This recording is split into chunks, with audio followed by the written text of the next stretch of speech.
Es un honor que nos acompañes, apreciado José Ignacio Bergoglio, el sobrino de nuestro Santo Papa Francisco. Quien sigue viva es mi mamá, María Elena. Yo siempre encontré en Jorge una figura paterna, porque aun cuando Jorge se transforma en Francisco, la verdad es que siempre hizo todo lo posible para estar cerca de su familia. O sea, en casa siempre fue el tío Jorge. Incluso ese 13 de marzo famoso del año 2013, cuando lo eligen papa, él termina llamando a casa, logra comunicarse y esas lágrimas automáticamente se secaron y se transformaron en paz y en alegría, porque si algo que Jorge te transmitía siempre era mucha paz. Simplemente decidimos quedarnos acá, acompañar con la oración, estando unidos nosotros y abrazarnos. No, sinceramente me esperaba un cónclave más largo y cuando vi el anuncio y lo vi salir por el balcón, su salida al balcón me terminó de generar lo que me había empezado a generar el anuncio, que era paz. Y cuando lo escuché hablar, mucha más paz.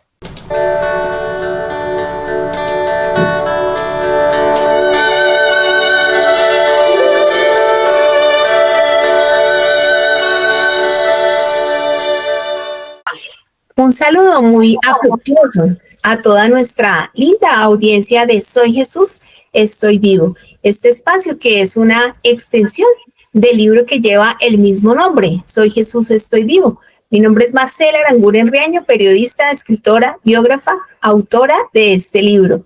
Hoy tengo un invitado maravilloso que me acompaña desde Argentina y pues para mí es un honor que nos acompañes, apreciado José Ignacio Bergoglio, el sobrino de nuestro Santo Papa Francisco. José, gracias por estar acá y por aceptar esta invitación. No, por favor, gracias a vos y gracias también por la comprensión de los tiempos que han sido difíciles. No, antes te agradezco por la generosidad porque la situación no ha sido fácil en materia de tiempos, pero pues te agradezco por concederme este espacio. Bueno, antes de empezar, vamos a blindar nuestro espacio con el seguro contra todo riesgo, como lo llamo yo. Entonces te voy a dar paso, José, por favor, para que hagamos esa pequeña invocación a nuestro Espíritu Santo. Oh Espíritu Santo, amor del Padre y del Hijo, inspíreme siempre lo que debo pensar, lo que debo decir, cómo debo decirlo, lo que debo callar, cómo debo actuar, lo que debo hacer para gloria de Dios, bien de las almas y mi propia satisfacción. Espíritu Santo, dame agudeza para entender, capacidad para retener, método y facultad para aprender, sutileza para interpretar, gracia y eficacia para hablar. Dame acierto al empezar, dirección al progresar y perfección al acabar. Amén. Amén. Bueno, muchísimas gracias. Entonces, en el nombre del Padre, del Hijo y del Espíritu Santo, vamos a arrancar entonces esta entrevista.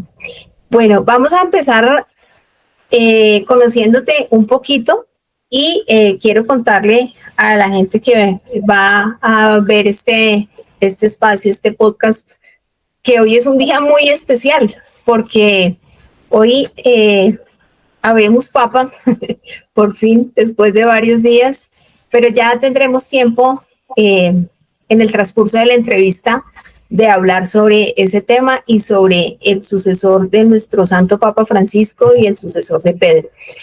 Pero quiero que la gente te conozca primero un poquito a ti. José, cuéntanos, ¿vives en Argentina? ¿En dónde vives actualmente? Bueno, vivo en Argentina, en la provincia de Buenos Aires, una localidad del oeste que se llama General Rodríguez.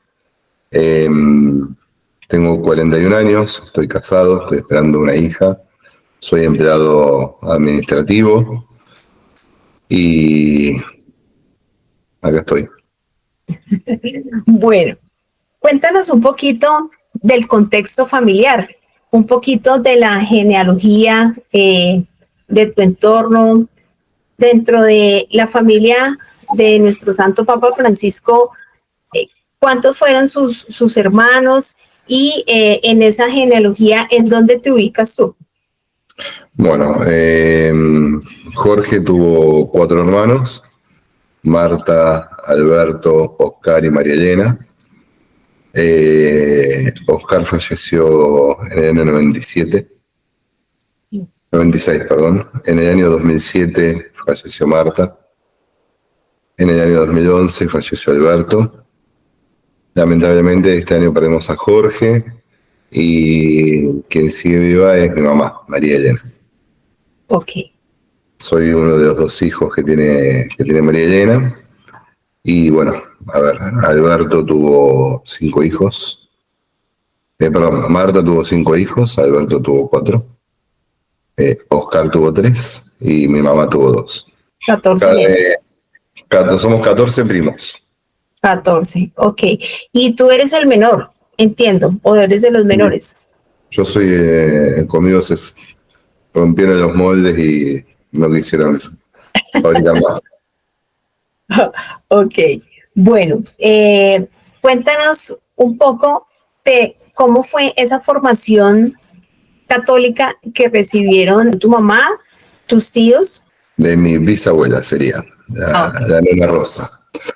A ver, como es una familia de migrantes, ¿sí? Mi bisabuela Rosa viene del norte de Italia.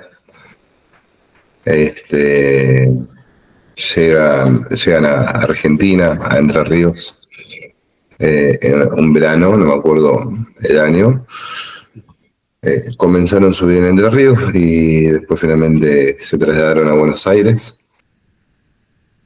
producto del matrimonio entre Mario y Regina. Nacen los 5 hijos que te mencionaba recién.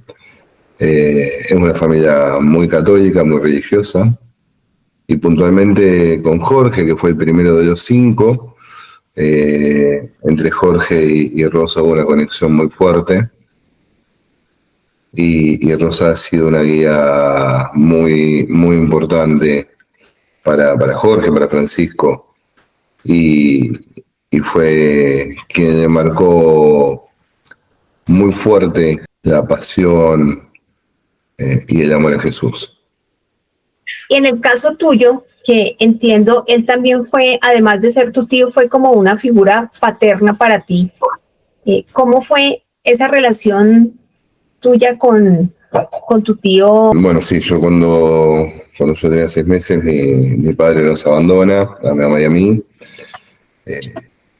Y obviamente no tuve ningún tipo de vínculo ni relación con ningún miembro de la familia de mi papá, ¿no? Entonces, quien me cría, quien me forma, quien me transforma a mí en la persona que soy, es mi familia materna, mi tía Marta, mi tío Jorge, mi tío Alberto.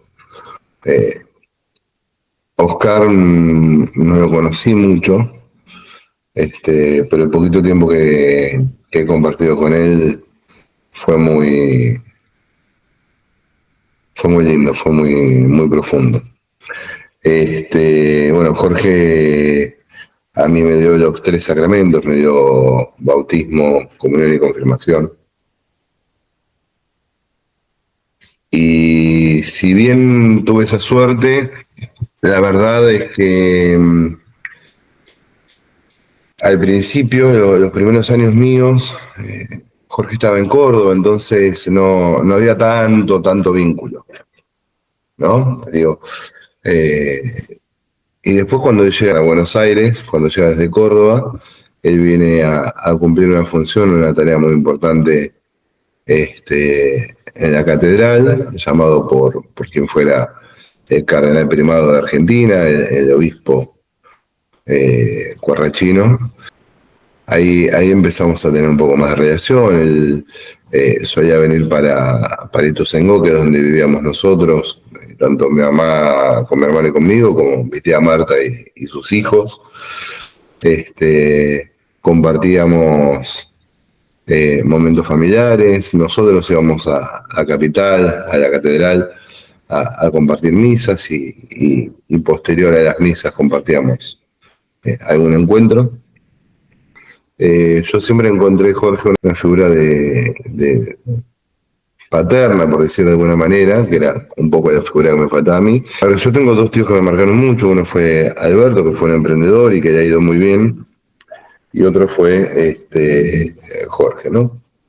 Y Jorge me marcó desde lo espiritual, ¿no? Me daba contención. Si me tenía que regañar, me regañaba. Si me tenía que felicitar, me felicitaba. Si tenía que darme un consejo, me lo daba.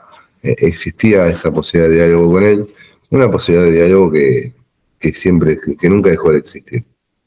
Porque aun cuando Jorge se transforma en Francisco, la verdad es que siempre hizo todo lo posible para estar cerca de su familia, a pesar de tantos kilómetros de distancia. ¿Tú normalmente le llamabas por su nombre o le decías tío? ¿Cómo te referías a él? O lo llamaba por su nombre o le decía tío. O sea, en casa siempre fue el tío Jorge. Incluso ese 13 de marzo famoso del año 2013, cuando dije papá, él termina llamando a casa, logra comunicarse, un hecho milagroso porque el teléfono de casa explotaba, estaba rojo vivo, y sin embargo, más o menos a esta hora, atiendo el teléfono y del otro lado escucho una voz cansada y muy lejana que saluda y digo, ¿quién habla? Bueno, y era él. Y automáticamente, o sea, no le pregunté absolutamente nada. Lo escucho a él, la miro a mi mamá, que estaba llorando, y automáticamente dije, tío, te paso con mamá. Y le pasé el teléfono con mamá y fue ponerle el teléfono en el oído a mi mamá y esas lágrimas automáticamente se secaron y se transformaron en paz y en alegría, porque si algo que Jorge te transmitía siempre era mucha paz. Bueno, sí, eso te iba a preguntar. Cuéntanos un poquito de la personalidad de él, porque, digamos, era muy habitual ver, y seguramente es como el cariño que se hizo ganar de millones de personas en el mundo, de ver a ese papa más humano, más cercano, no el típico papa al que estábamos acostumbrados, sino era siempre de buen humor, hablaba de cosas naturales, del fútbol, de la comida. Cuéntanos cómo era un poquito, tú que sí lo conociste desde bebé, ¿cómo era él en esas facetas? Jorge tenía dos características muy importantes que han explotado durante su papado. El ser docente, él era docente, y el ser argentino. Digo, dos características muy marcadas. El argentino tiene una impronta muy linda porque es espontáneo, porque es descontracturado. En todas partes, no sé si en todas partes del mundo, pero en un montón de partes del mundo, los hombres se saludan con la mano. Acá en Argentina nos damos un beso, nos abrazamos, nos palmeamos. Esas cosas que se vieron en Francisco eran cosas de Jorge. Y esa facilidad para hablar, para transmitir paz, calma, serenidad, proximidad, tenían que ver con el argentino, que le gusta hablar mucho, pero tienen que ver también con el docente, que cuando te habla, a su vez te deja una enseñanza. Él siempre invitaba a soñar. ¿Él con qué soñaba? Soñaba con un mundo en paz, un mundo sin pobreza, con igualdad de oportunidades,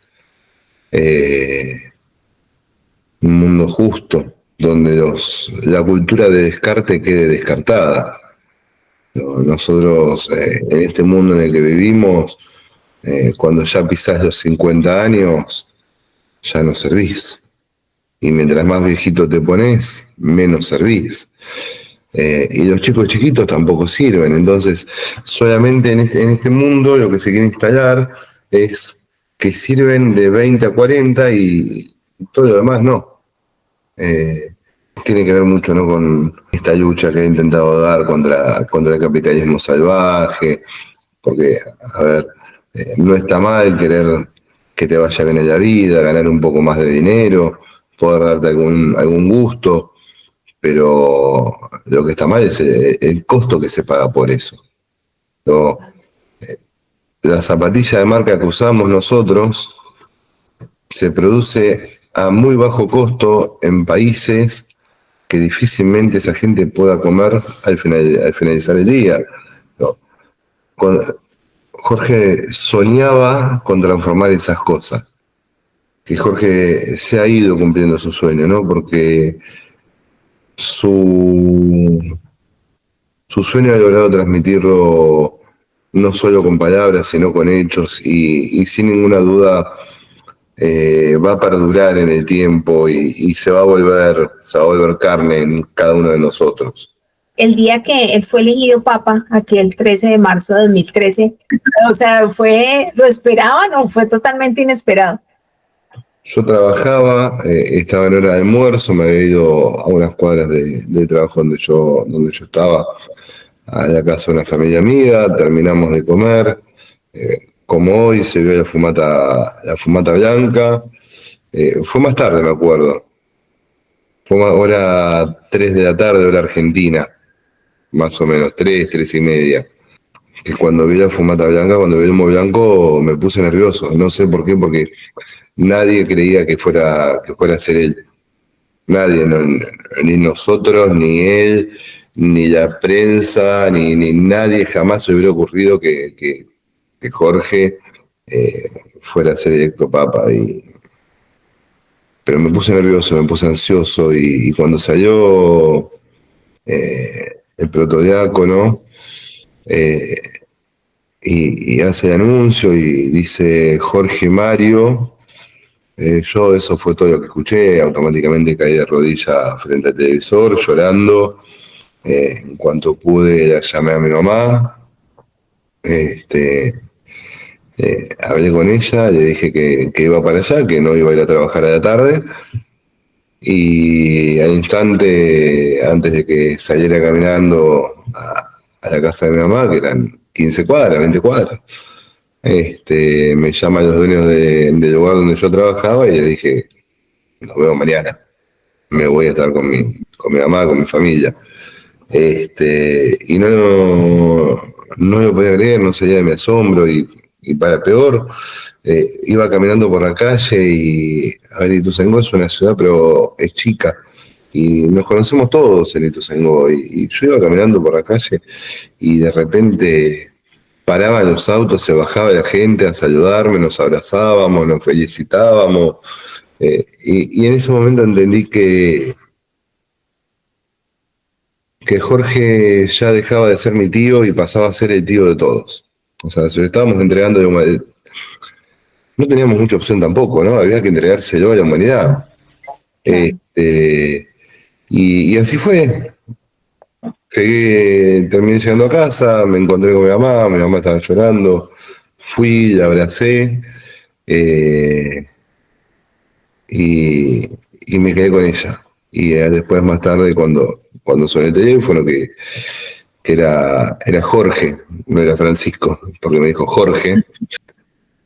Me acuerdo que mamá le dice que lo extrañaba y que quería abrazarlo y Jorge le contesta, créeme que estamos abrazados a pesar de la distancia. Fue todo muy, muy conmovedor, fue todo muy rápido, no hubo tiempo de asimilar absolutamente nada. Sin embargo, ya en el conclave anterior él había sido uno de los candidatos, pero me dices que... Así dicen, la verdad es que a ciencia cierta no se puede saber porque no se puede contar lo que pasa dentro del cónclave.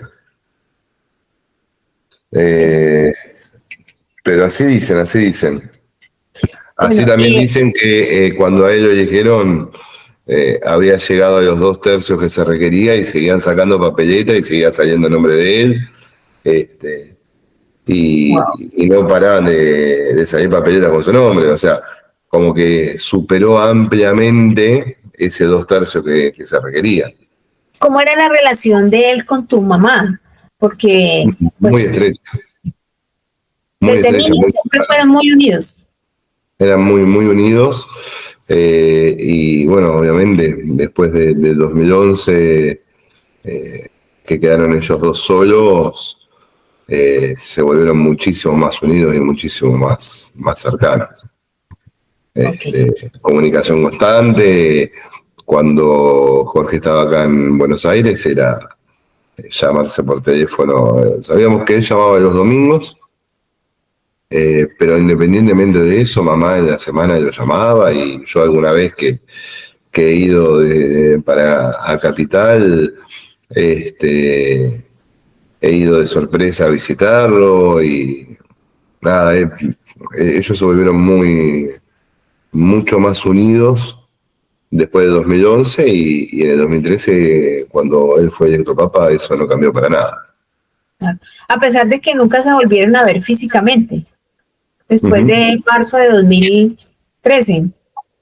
Pero, o sea, Así era es. desafiante Pero la para él distancia, y disculpa que te interrumpa, y admirable también, pues, tener esa responsabilidad de ese papado, pero no perder esa familiaridad y ese contacto con ustedes y con tu mamá. no, obviamente, a ver, a pesar de esa distancia que había, no se sentía, digo, a ver, el mismo 13 de marzo, eh, 8 de la noche, hora argentina, más o menos, 8 o 9 de la noche, 12 de la noche, 1 de la madrugada, hora Italia, recibimos el llamado de él, o sea, imagínate, él todos los domingos llamaba a casa, hablaba con mamá, siempre para los cumpleaños nos iba llamando a todos nosotros. Eh, la verdad que en ese sentido, siempre muy presente. Eh, Él entendió y nosotros también que la misión de Francisco era mucho más grande que la misión individual de Jorge, porque Francisco era el Papa del mundo y Jorge era el mayor de 5 hermanos. Ponnos en contexto porque se especula mucho en muchos medios de comunicación, en las redes, en todo lado, sobre, digamos, el conflicto político por el cual de alguna manera su nombre salía a relucir. ¿Realmente qué fue lo que ocurrió? Ponnos en contexto brevemente de lo que ocurrió en Argentina, pues en sus primeros años de sacerdocio. ¿Qué fue lo que ocurrió? La triste época de la dictadura militar que tanto mal, de hecho no solamente de Argentina, digo cualquier país que es privado de su democracia sufre, ¿sí? Porque cuando se priva de la democracia se priva ni más ni menos que la libertad. Eh, a ver, Jorge era el superior de los jesuitas, eh, el provincial, o sea, era la autoridad máxima, y como tal, él tenía una enorme responsabilidad que era cuidar a todos. Y Jorge ayudó a mucha gente, a muchísima gente, y Jorge le salvó la vida a mucha gente. Pero en una sociedad donde hace más ruido el detalle que cualquier misión, es más fácil y es más llegadora a la gente transmitir el detalle. No, no vamos a contar a cuánta gente le salvó la vida, cuántos ayudó. De hecho, Jorge tampoco lo ha puntualizado, pero tampoco, digo, Jorge perdió 2 hermanos en la fe, 2 amigos, porque no los pudo ayudar, porque no los pudo persuadir de que se dejen ayudar. Pero Jorge no, el hecho de la justicia lo ha demostrado. No es algo que decimos nosotros como familiares. Jorge no ha incurrido en nada malo. Jorge intentó ayudar a sus sacerdotes, inicialmente dándoles consejos, luego dándoles órdenes, que tenían que ver con suspender temporalmente la misión, porque el gobierno de facto militar argentino iba contra los sacerdotes. No contra cualquier sacerdote, iba contra los sacerdotes que abrazaban al pueblo, a los más necesitados, a los marginados. Esos sacerdotes que estaban en la villa, esos mismos sacerdotes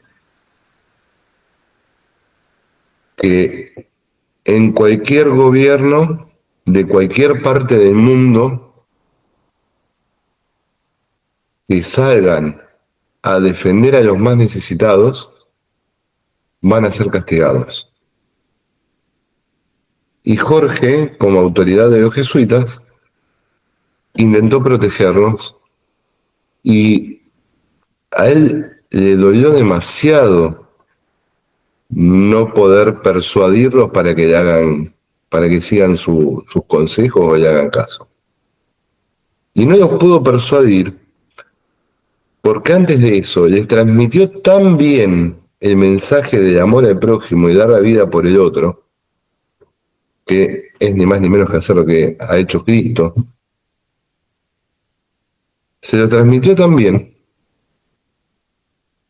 que terminaron queriendo hacer eso. Ahora, esos 2 sacerdotes que fueron secuestrados y torturados, uno de ellos se reencontró con Jorge, celebraron misa juntos,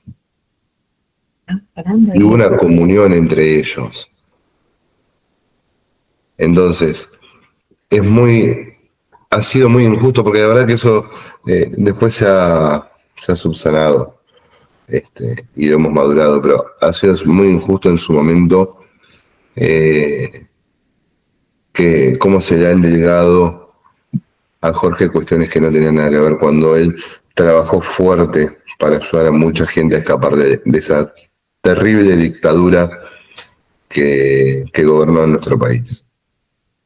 Y ese deseo de abrazar al pueblo, ya cuando llegó a su pontificado, pues esa siguió siendo su bandera. Desde el momento que aceptó, porque pues eso se denotó en su sencillez, incluso en su indumentaria, en sus símbolos, en no querer aceptar lujos, sino por el contrario, todo lo más sencillo, lo menos oneroso posible. Cuéntanos un poquito también cómo fue para él asumir esas banderas y marcar un antes y un después en el papado y en la Iglesia Católica, ¿sí? Porque veníamos acostumbrados de un papado donde todo era oneroso, donde el Papa era alguien, una figura lejana, y ahora tenemos casi que como una especie de Cristo en la tierra, argentino. ¿Cómo fue eso, ese ir contra la corriente y trabajar con los citados? A ver, eso es culpa de los cardenales que lo eligieron. La verdad es culpa del Espíritu Santo, que le dijo a los cardenales: tiene que ser Jorge Bergoglio, porque el Espíritu Santo sabía la clase de persona que era Jorge Bergoglio en Argentina. Era un cardenal primado que viajaba en transporte público, se tomaba el tren, se tomaba el bus, el micro, el colectivo, el metro, el subte. No aceptaba que lo llevaran. No, ya desde acá ya había rechazado los lujos y el confort. Él no vivía en el palacio cardenalicio del obispado. Él vive en una habitación mucho más sencilla porque como mi habitación es más chiquita, la puedo limpiar yo.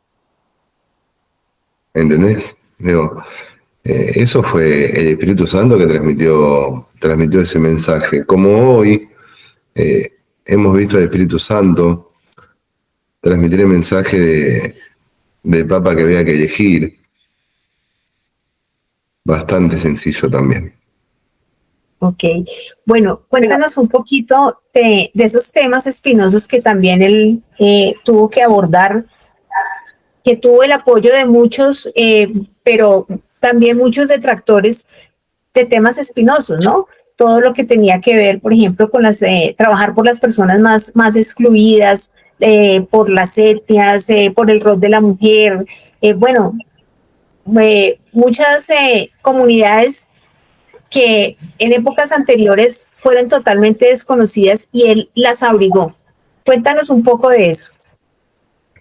Su incansable trabajo por las mal llamadas minorías, porque si vos te pones a contabilizar a todas esas minorías, en realidad son todas un mismo pueblo y terminan siendo mayorías, porque los marginados no son los menos, son los más.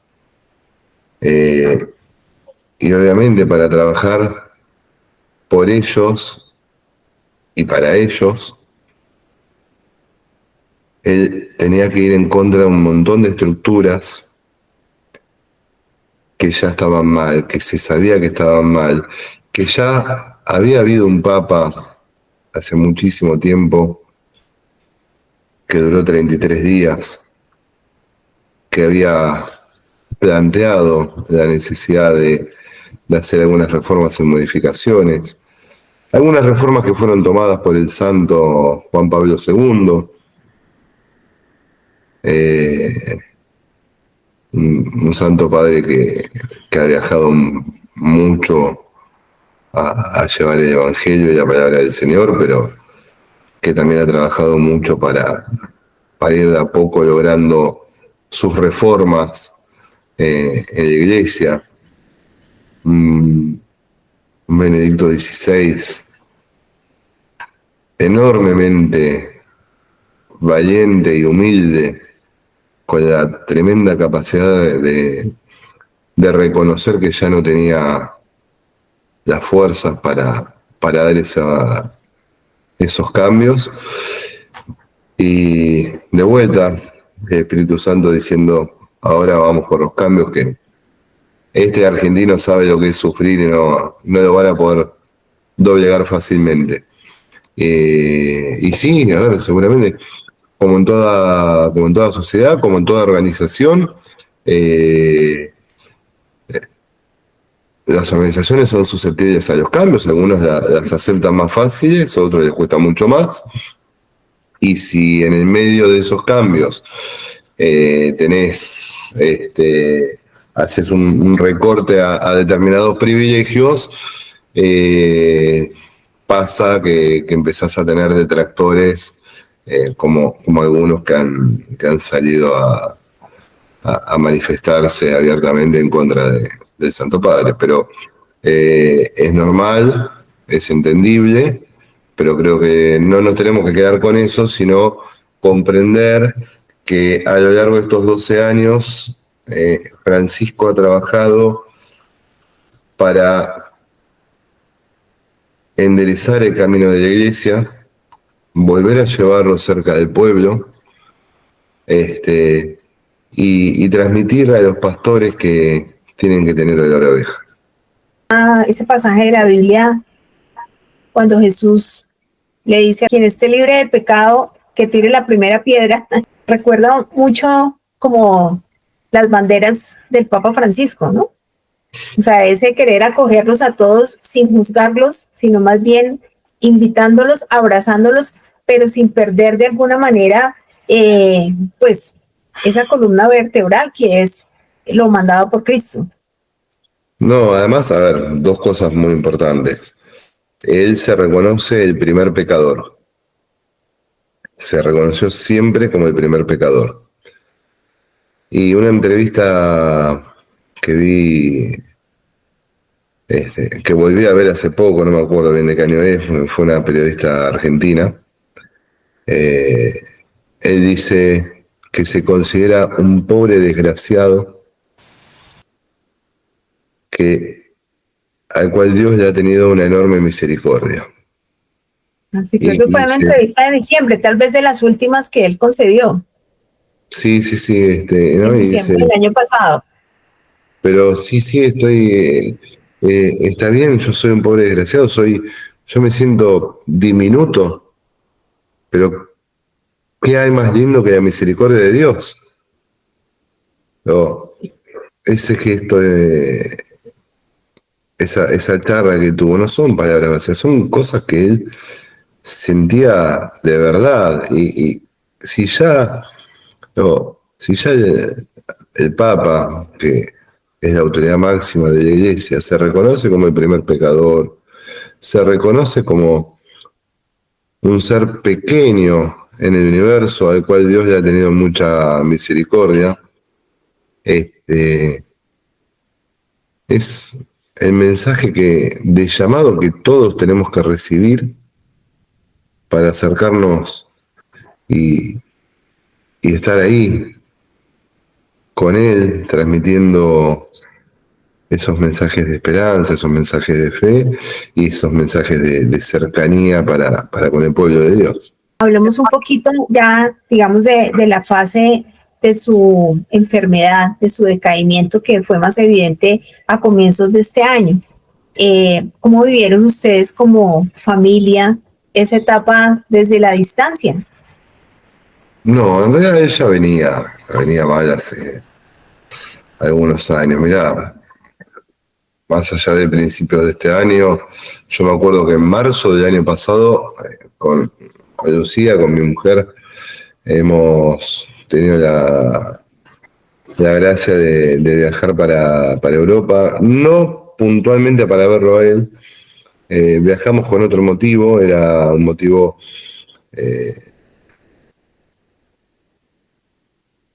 triste, por decirlo de alguna manera, porque hace un año atrás había fallecido un amigo mío y dejó su última voluntad que yo pueda ir a visitar sus restos y despedirme de él.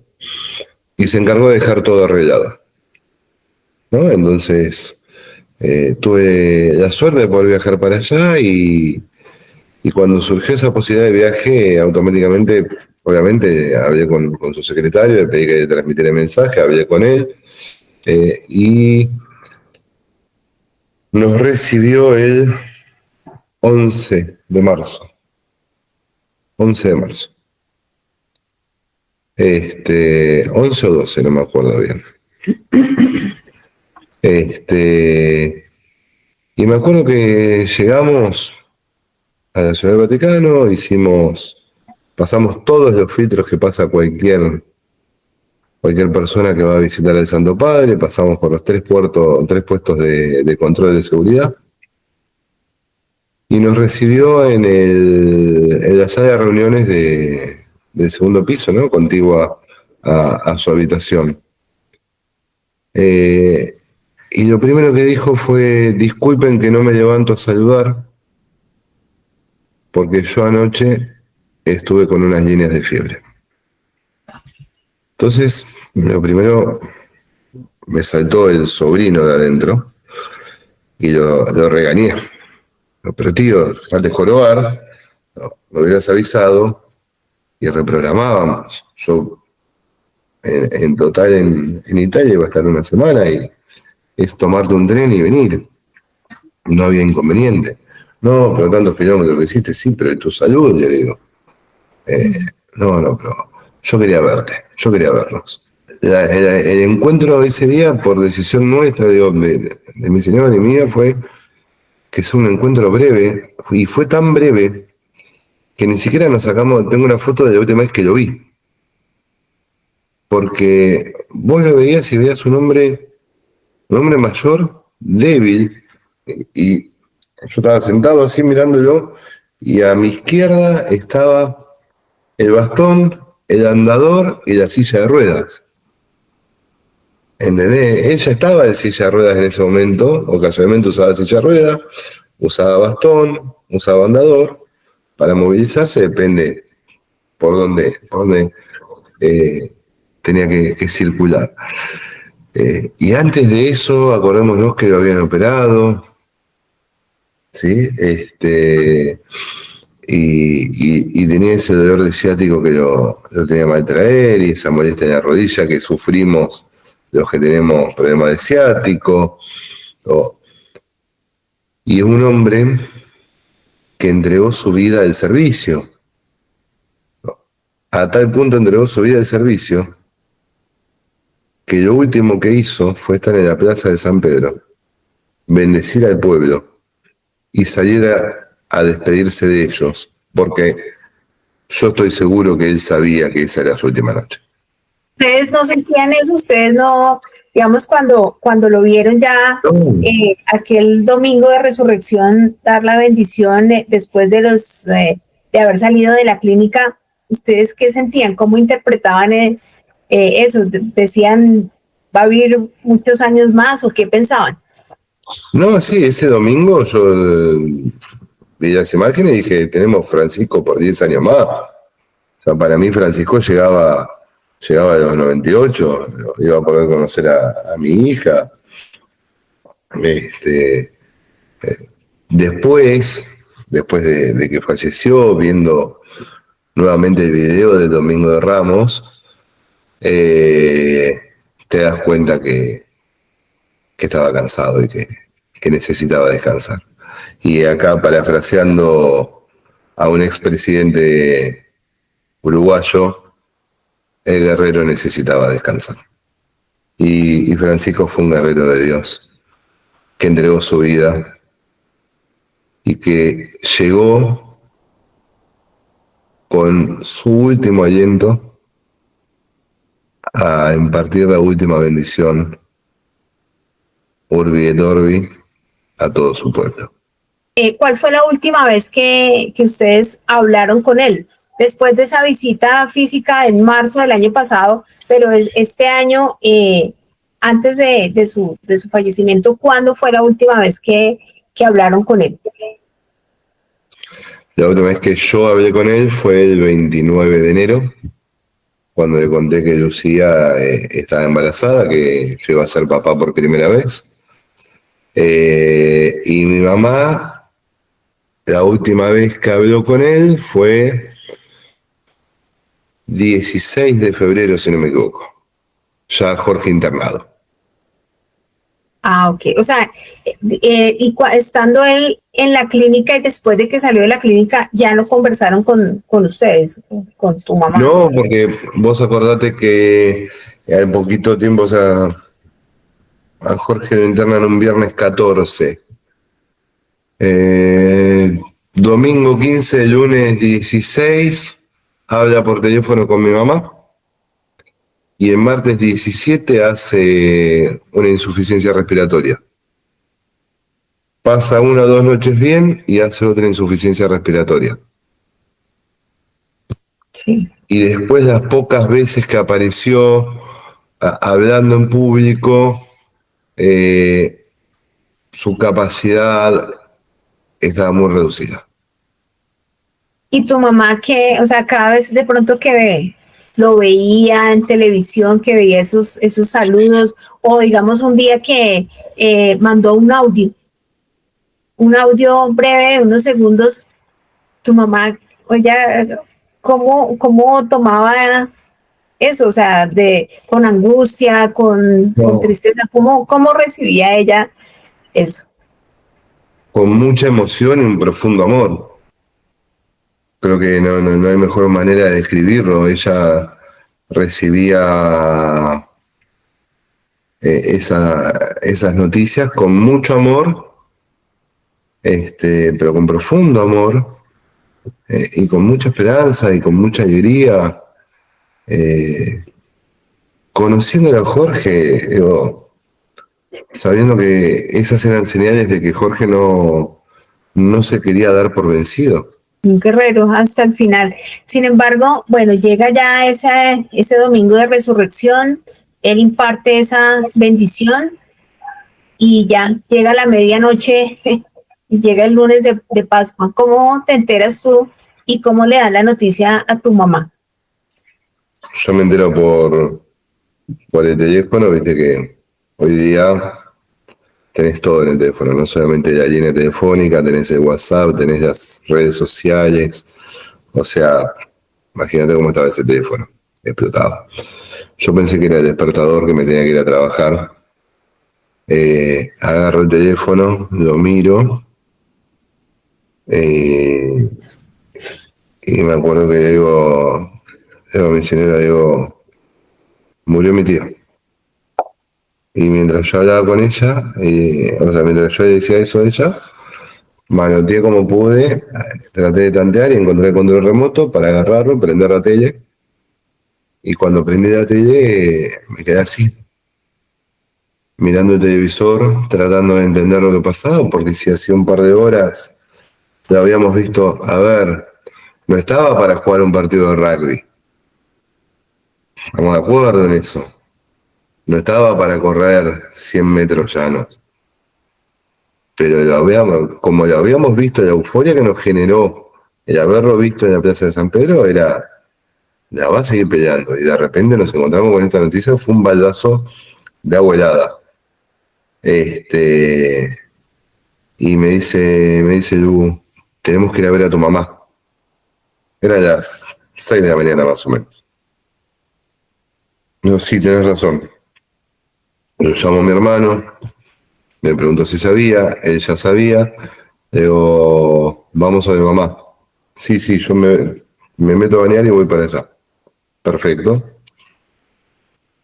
Yo me baño, me cambio, salgo y afortunadamente mamá estaba durmiendo, con lo cual no se enteró absolutamente de nada hasta que llegamos nosotros y pudimos transmitir nosotros la noticia.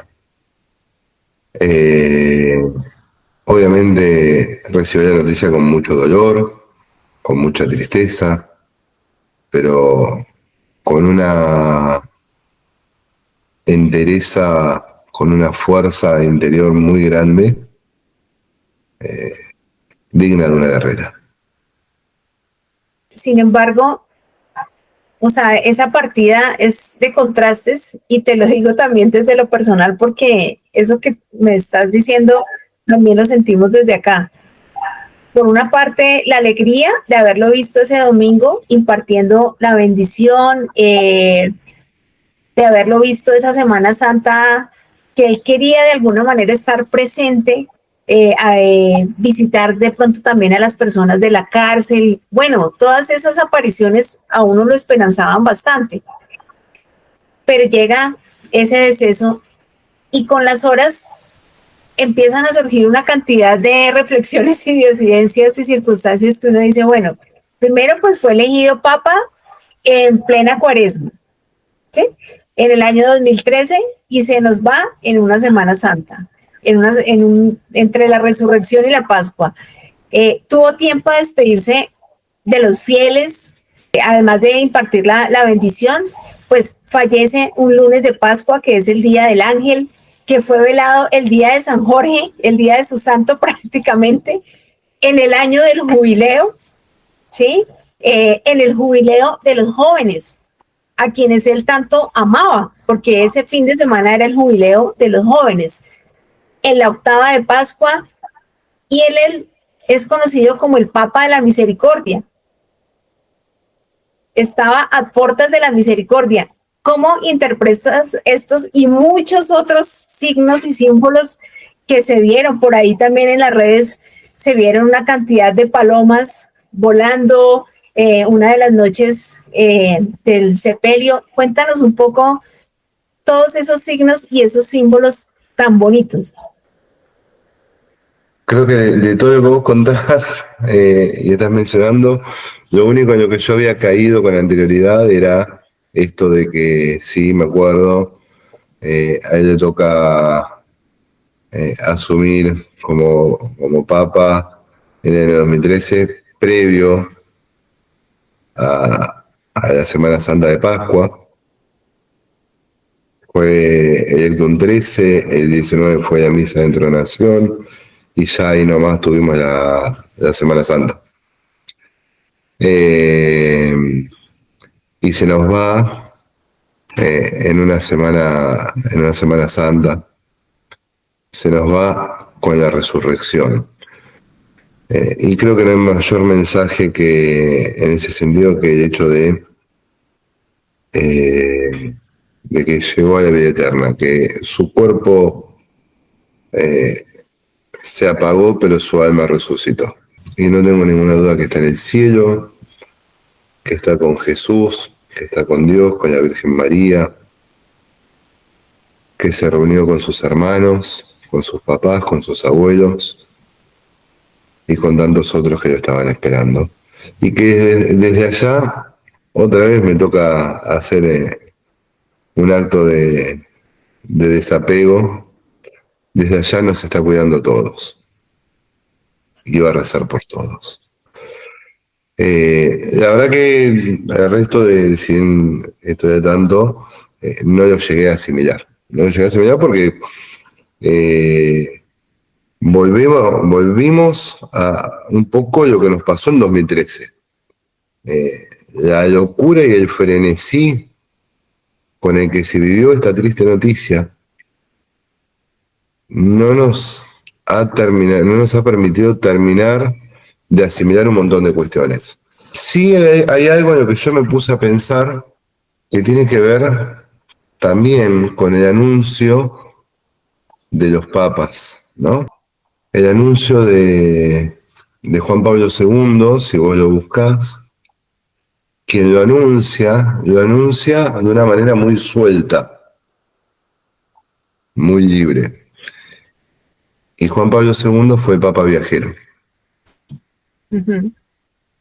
Si vos ves el anuncio de Benedicto XVI, quien lo anuncia era una figura fuerte. Incluso la voz era la voz seca. Y fue el Papa valiente. Ni hablar de Jean-Louis Turán, de la ternura de ese hombre. Y creo que Francisco ha sido el Papa de la misericordia y de la ternura. Y lo mismo me pasa hoy al ver el anuncio del Papa León XIV. Y escucho el anuncio y fue tan suave su hablar que nunca llegué a entender el nombre del cardenal que había sido electo Papa. Y tampoco el nombre que eligió. O sea, tuve que mirar así el teléfono para interpretar, para leer el graph de noticiero y ver qué decía. Digo, esto también estaría bueno interpretarlo, hacer una interpretación de esto. Me parece que los protodiáconos que han estado saliendo a anunciar la llegada del nuevo Papa tienen mucho que ver con cómo va a ser ese Papa. Con el perfil, un poco. Con su sello personal. Casualidades porque, a ver, Francisco no había elegido a Jean-Louis Turán para que sea el protodiácono. Ya estaba preestablecido. Ya se sabía de antemano quién era el protodiácono, quién iba a salir a hablar. Lo mismo hoy, lo mismo con Benedicto, lo mismo con Juan Pablo II. Pero creo que ya desde ese momento el Espíritu Santo ya está obrando y está marcando cómo va a ser el próximo Papa. O sea, habría que ver ahora el Papa León XIV si mantiene el mismo protodiácono. Sí. No me acuerdo del apellido ahora. Pensé que es francés, igual que el anterior. Y si lo va cambiando, habría que ver cómo es ese cardenal. ¿Qué anunció en ese momento? ¿Cuáles fueron las palabras para ver cómo, cuando ya pasa el tiempo, cómo se conecta con ese perfil y esa gestión que ha ejercido? Bueno, interesante esto que nos dices. Mucho se habla, por ejemplo, de ahorita en las redes sociales, es que hay tanta información y tanta inundación de información que nos bombardean, por ejemplo, con el tema de de la profecía de Malaquías, del último papa, de los dos papas, del papa negro. Creo que estamos saturados de tanta información con relación a eso.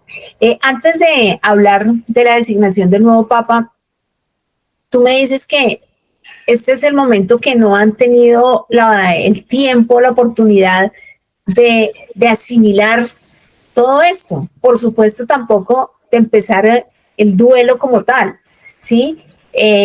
Sin embargo, dentro de lo que la mente y el corazón les ha dado en estos días, ustedes de pronto se imaginaron digamos, todas esas honras fúnebres que se le hicieron, porque yo por lo menos, yo no recuerdo haber visto, pues digamos, cuando la época de Juan Pablo II, que fue pues el papa de mi juventud, ¿sí?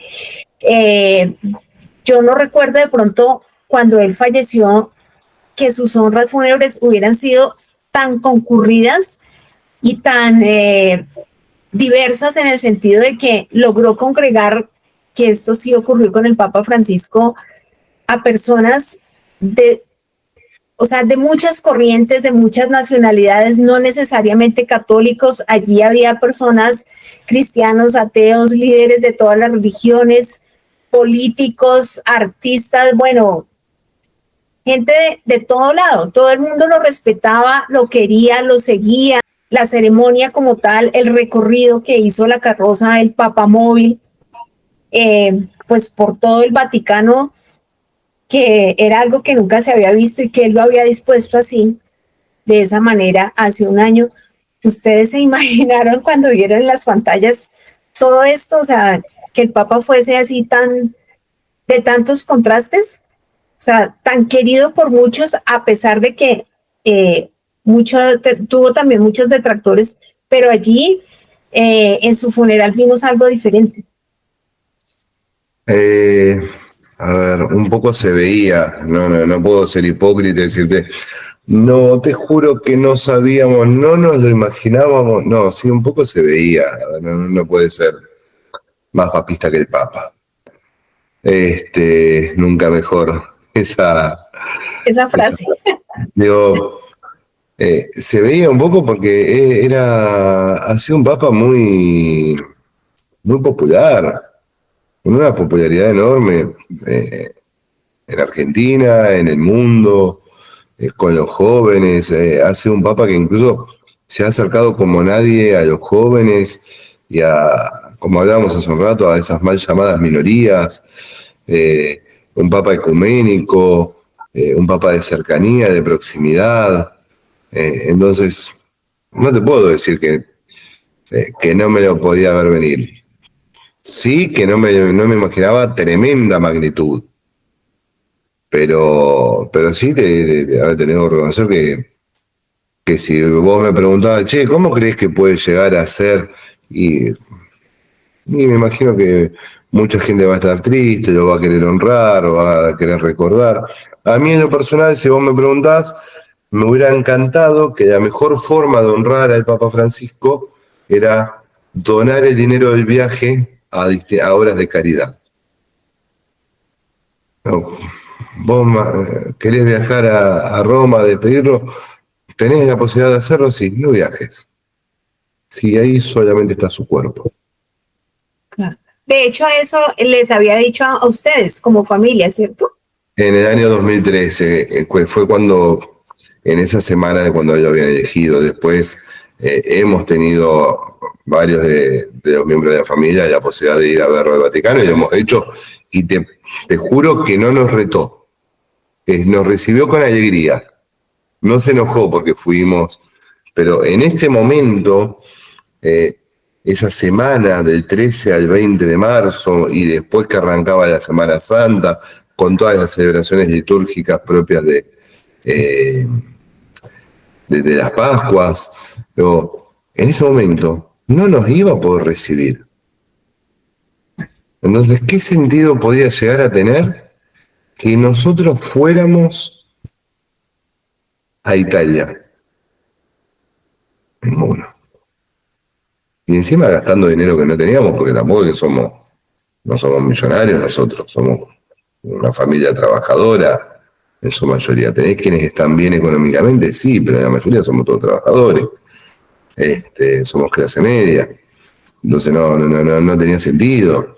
Y en esa sintonía, como familia, y cuando hablo como familia me refiero a mi mamá, a mi hermano, a mi mujer y a mí, decidimos no viajar sin pensar si nos alcanzaba el dinero o no, o cómo podíamos hacer para viajar. No, simplemente decidimos quedarnos acá, acompañar con la oración, estando unidos nosotros y abrazarnos. ¿Y cómo está hoy tu mamá? Bien, bien, bien, por suerte. El martes estuve con ella, bien, de buen ánimo. Extraño, obviamente, a quien fuera su último hermano vivo, pero ahí tiene una nietita que está en camino y que le va a dar mucha fuerza. Ay, qué belleza. ¿Tu mami en dónde vive? ¿Quién la cuida? Ella está en Ituzaingó, está en un hogar al cuidado de unas religiosas, porque por su edad y alguna comorbilidad decidió ella que lo mejor era estar ahí. Ok. Bueno, vamos a hablar ahora sí de la elección de nuestro nuevo papa, ¿sí? De nuestro León XIV, estadounidense, Robert Prevost. Cuéntanos. Estadounidense y peruano. Y peruano, con nacionalidad peruana. O sea, con corazón latino, definitivamente. Cuéntanos cómo recibiste tú esta noticia, la designación de este nuevo pontífice. No, bueno, a ver, estaba trabajando. Sinceramente, me esperaba un cónclave más largo, por todo lo que hablaban los medios, ¿no? Lee, escucha y ve distintos medios de comunicación y en base a eso saca sus propias conclusiones. Y por todo lo que hablaban entendí que, a mi humilde entender, el cónclave se iba a demorar hasta mañana o el domingo. Que iba a ser muy trabajoso. Afortunadamente fue rápido, porque para la iglesia lo peor que puede haber es una sede vacante. Escucho un compañero de trabajo que dice que había salido el humo blanco de la chimenea, y ahí agarré el teléfono y me puse canal de noticias en mi teléfono y me puse a ver las noticias. Y cuando sale Cardenal a hacer el anuncio, no entendí el nombre, porque además, a ver, si vos me preguntabas a mí qué nombres tenía en mente, o que tal vez qué nombres seguía un poco más, los que se nombraban. No quiero ser injusto, ¿no? Pero los que se nombraban. Y a este cardenal no era muy nombrado. Sí, me parece que escuché su nombre hace un día o dos, pero así como al pasar, como que, si vos me preguntabas, obviamente había un cardenal español que me intrigaba cómo podía ser como papa. Uh-huh. Había un cardenal argentino que me gustaba mucho. Eh, Dos italianos que me llamaban la atención, y el cardenal filipino que también es como que, por las cosas que había visto de él, esa vitalidad que tiene, capaz que hasta me da más ganas de todos. Pero no, tampoco es que era un preferido. El preferido era lo que el Espíritu Santo indique. Pero sí eran como los 4 o 5 cardenales que yo tenía más vistos. Pero bueno, surgió este buen hombre ungido por el Espíritu Santo, Y cuando vi el anuncio y lo vi salir por el balcón, su salida al balcón me terminó de generar lo que me había empezado a generar el anuncio, que era paz. Y cuando lo escuché hablar, mucha más paz. Es cierto que a tu tío de alguna manera tenía más afinidad con Luis Antonio Tagle, el filipino. Un padre no tiene hijos favoritos. Ok, pero sí había de alguna manera alguna afinidad digamos, de todo lo de la gestión que hizo el Papa Francisco. ¿Se identificaba de alguna manera cardenal Tagle? Luis Antonio Tagle, quien hoy es el Papa León XIV, el cardenal argentino que me gusta a mí, han sido cardenales que han sido creados por él, con lo cual sí te marca afinidad. Mismo el cardenal argentino Tucho Fernández tenía mucha afinidad con él. Pero, y mirá, qué mejor ejemplo, argentino, mano derecha, o Pietro Parolin, mano derecha, el secretario de Estado del Vaticano. Ahí queda demostrado que no importa qué afinidad tenías vos con el Papa, no necesariamente vas a ser ungido por el Espíritu Santo para conducir el destino de 1.300 millones de fieles católicos. No. Es lo que vos le podés ofrecer a Dios y que el Espíritu Santo interpreta que le sirve a esta iglesia.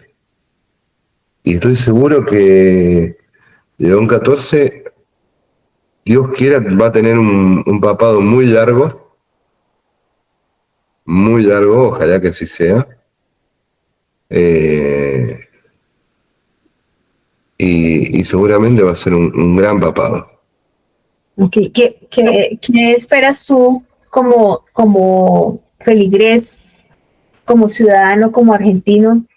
¿Qué esperas de este nuevo pontífice? Porque ahorita nos decías que de alguna manera su voz suave, sus primeras palabras, eso de alguna manera te dio un buen pálpito. Y creo que a muchas personas nos ocurrió lo mismo. Para mí era un total desconocido, pero cuando salió al balcón, tal vez solamente en su mirada, en su sonrisa, transmitía tranquilidad. Era alguien desconocido, no estaba en el abanico de posibilidades más nombrado, pero cuando lo escuchamos hablar, tal vez muchos sentimos esa misma tranquilidad que sentiste tú. ¿Qué esperas tú de este nuevo pontífice en estos tiempos convulsos y en estos temas tan espinosos que tiene que manejar? Tiene cuestiones muy, muy importantes que seguir dándole atención, que tiene que ver con los miembros de la iglesia que están siendo acusados de abuso. Hay que seguir dándole continuidad a eso y seguir trabajando en la misma sintonía que se venía trabajando.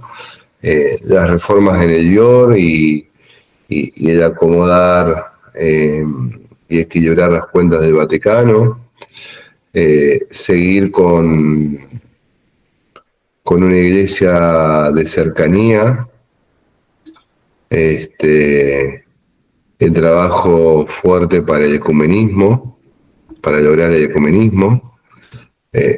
Un gran sueño que le quedó trunco a Francisco, poder terminar de cerrar ese camino a la unión de los católicos y los protestantes y los ortodoxos, tratar de terminar de encaminar eso. El tema de la paz. Estamos en un mundo convulsionado por muchas pequeñas guerras que cualquiera de ellas puede terminar en una guerra mundial. Tiene, como todos los papas, mucho trabajo por delante, pero lo veo que va a seguir el mismo rumbo que viene teniendo nuestra iglesia. Ahorita que estábamos hablando del anuncio que se hace en el balcón, hoy escuché un par de titulares que me llamaron mucho la atención de dos medios diferentes y creo que en el saludo que hizo el nuevo Papa algo se habló de eso. Ya casi que lo están denominando el Papa de la Unidad. Seguramente. A ver, hay un trabajo que se viene haciendo desde hace mucho tiempo, desde antes de Francisco, que ojalá Dios quiera lo podamos terminar de concretar pronto. Sería muy lindo. Yo creo que la unidad es muy importante. Es muy importante y más para los tiempos que se vienen. José, cuéntanos ya para finalizar un poco de ese ADN espiritual que te deja tu tío y que le deja a la familia. ¿Cuánta responsabilidad implica para ti, para tu familia, llevar ese apellido Bergoglio? Y más que el apellido, seguir con esas banderas de tu tío. Mira, yo creo que le debe haber pesado más a él que a nosotros. Tener esta familia acá debe haber sido pesado, pero bueno. No, a ver. ¿Es una responsabilidad? Sí, es una responsabilidad, pero es una responsabilidad que se abraza, que no es difícil de llevar. Porque, mira, yo me acuerdo al principio, 2013, 2014, 2015, hasta hace poco también, personas que tal vez iba conociendo y yo no oculto quién soy. Yo voy, me presento con mi nombre y mi apellido y cuando digo mi apellido automáticamente tengo muchas anécdotas graciosas con eso. Pero como no oculto quién soy, no reniego de mis raíces, digo, no es difícil llevar el legado del apellido. Sinceramente no lo veo para nada difícil y al contrario, es un honor, es un orgullo. Yo lo hablo mucho con Lucía, con mi mujer, y anoche casualmente hablamos, digo, ¿y a qué edad crees que le vamos a poder empezar a hablar a Sofía, a nuestra hija, sobre su tío abuelo? ¿Y a qué edad crees que va a ser el mejor momento para llevarla a conocer el lugar donde descansa los restos de su tío abuelo? Jorge siempre fue motivo de orgullo para nosotros, desde que era Jorge. Cuando estaba en Córdoba, en las montañas, en los cerros, ya era orgullo para nosotros. Entonces nos hace la vida muy fácil eso, porque no nos la creímos nunca. Y porque cuando me han dicho, si yo tuviera un tío Papa, ¿sabés lo que haría? Yo, no sé qué tío, porque no. Con esto no harías absolutamente nada de lo que tenés ahora en mente. Nada. Pero con esa naturalidad es con la que llevamos el orgullo y la responsabilidad de que ella haya sido nuestro familiar. Porque el problema fue de no nuestro. En lo que te desempeñas tiene que ver mucho con el tema social. O sea, también me refiero un poco a esa responsabilidad, ¿no? Digamos, de llevar ese legado de ese trabajo, la vocación. A la gente, abrazar a la gente, abrazar a los que no tienen voz. Háblanos un poco también de eso.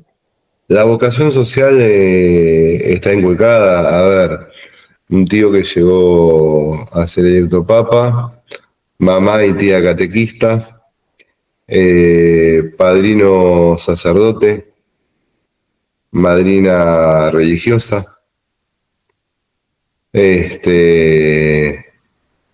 familia súper creyente, súper católica, y todos muy comprometidos con la causa social. Y yo me acuerdo un día de una charla que tuve con Jorge y le planteé un montón de cosas que me molestaban, del gobierno, de la política, de esto, de lo otro. Yo era pibe. Resulta que que un obispo me miró y me dijo, tenés razón. ¿Y qué pasa cuando a un pibe, un hombre grande y con tamaña responsabilidades como las que ya tenía él, le dice, tenés razón? Me volví loco.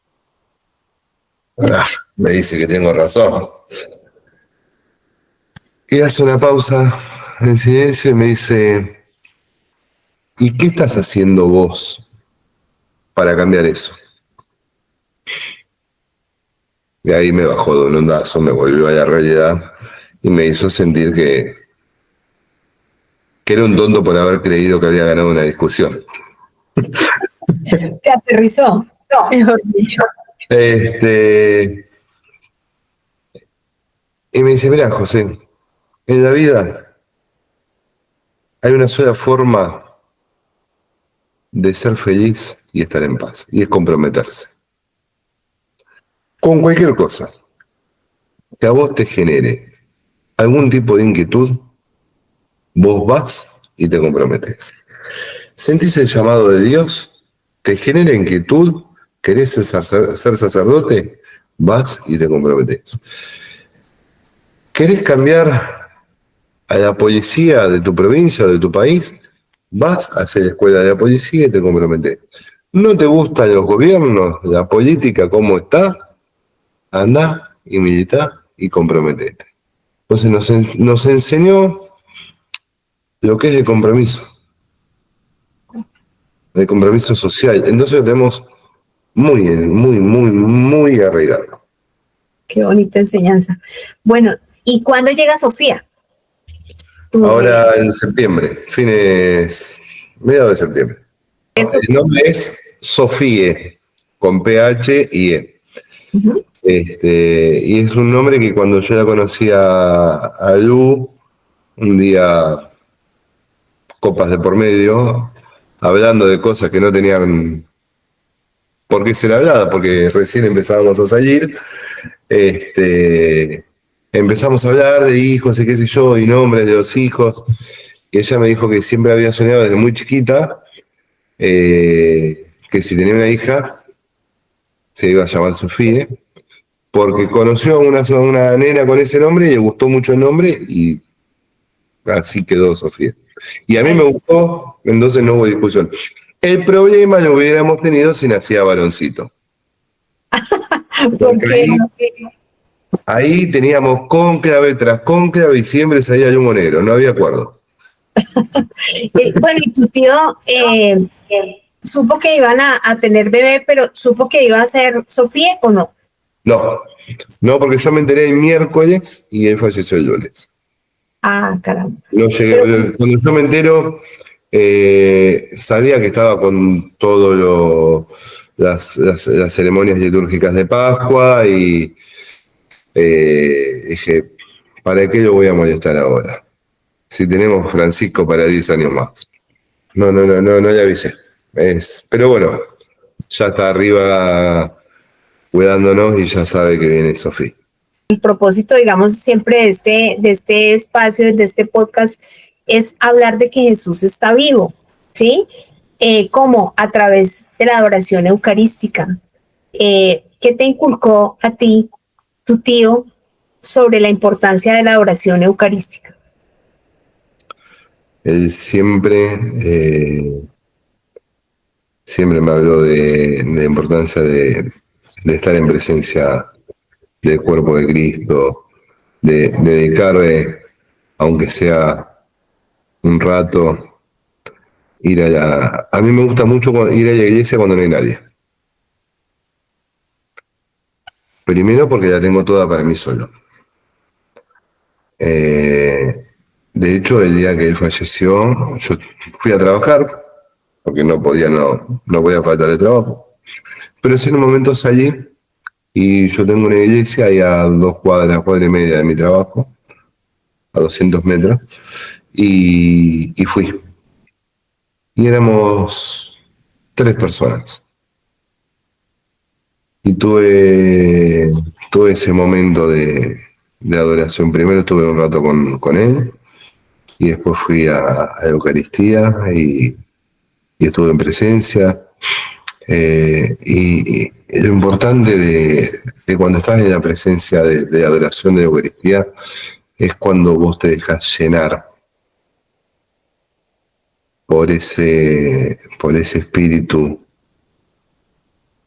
Santo, ese Jesús que golpea tu corazón y te pide entrar y te pide que lo dejes ser parte de tu vida. Mira, uno de los legados del Papa Francisco en una de sus exhortaciones apostólicas que se denominaba Cristo vive, ¿sí? Y de hecho cuando vamos a la adoración eucarística, pues que es la catequesis que hacemos en este canal, es que Jesús realmente está vivo, no es un símbolo, está vivo en su cuerpo, sangre, alma y divinidad en el Santísimo Sacramento del altar.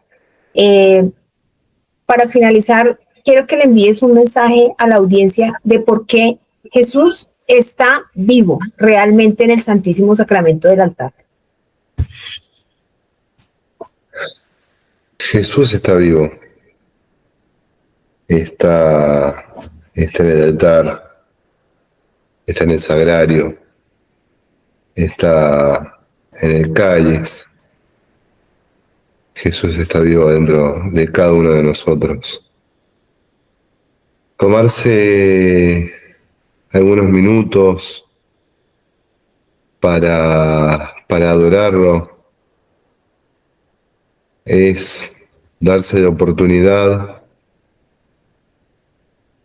de sentir esa vida invadiéndonos. Jesús está vivo y cada vez que nosotros vamos a su presencia en el altar y elevamos una plegaria y le pedimos o le agradecemos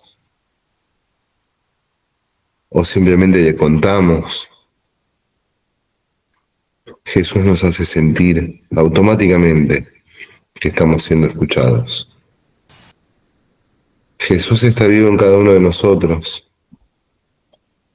pero tenemos la suerte de poder tener un encuentro a solas con Él cuando vamos a ese instante de adoración.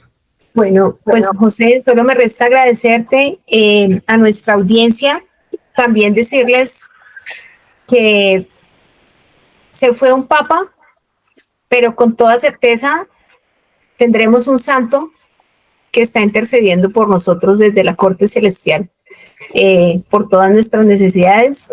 Oramos por el alma de nuestro santo Papa Francisco, oramos también por el nuevo Papa, León XIV, oramos por tu hijita que está por llegar, por tu familia, por tu señora madre. Y no sabes cuánto te agradezco, José. Infinitas gracias por ser tan generoso, por regalarme este espacio para Colombia, para el mundo.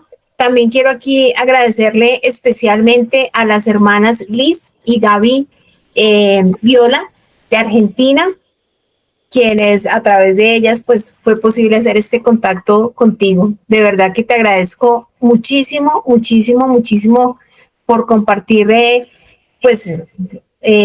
y permitirnos conocer a través de tus ojos y de tus vivencias un poquito más de nuestro Santo Papa Francisco. José, muchas gracias.